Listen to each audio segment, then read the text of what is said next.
Inferno, Go to Hell. Copyright 2012 by Scott Reeves. All rights reserved. Prologue.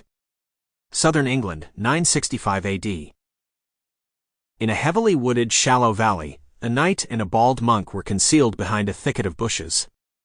The knight was dressed in light armor, the monk in a plain brown robe tied at the waist with a sash. They were looking out at a mining site where muscular, heavily armored men were whipping dozens of comparatively frail, bare-chested miners like slaves. The miners, urged by the whips of their overlords, were entering and emerging from the mine mouth, a steep slope that descended into a huge, shadowy maw in the rocky ground. Nearby, a huge water wheel creaked and splashed as it turned in a narrow river. The monk whispered, "Who are these dark knights, Sir Becket?" The knight responded, "Heathen wicked devils called the Black Order. They claim to serve Christ Jesus, but in truth they are sworn to the service of Satan himself. I weep to see that they've finally arrived on Britain's golden shore." The monk paled.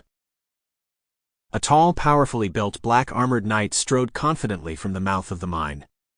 He took up a position beside it, and surveyed the operation with a critical eye.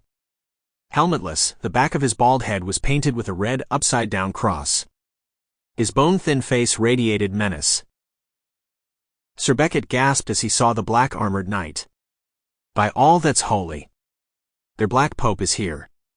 He crossed himself. The monk paled even further. "They apparently captured this mine 3 weeks ago, my lord. One of the enslaved miners escaped 2 days ago and alerted us to their presence. We in turn alerted you. It chills me to know they've been working here even as I and my brothers went about our prayers in damned ignorance." "You did well in summoning me, Friar Peter," said Sir Becket. "Did this miner speak of the Black Order's purpose here?" "He says they intend to dig down to hell itself, my lord, opening the way for Satan's minions to come to the surface." Friar Peter shivered at the thought. Sir Becket stroked his beard thoughtfully. "The same as they're doing at the other sites."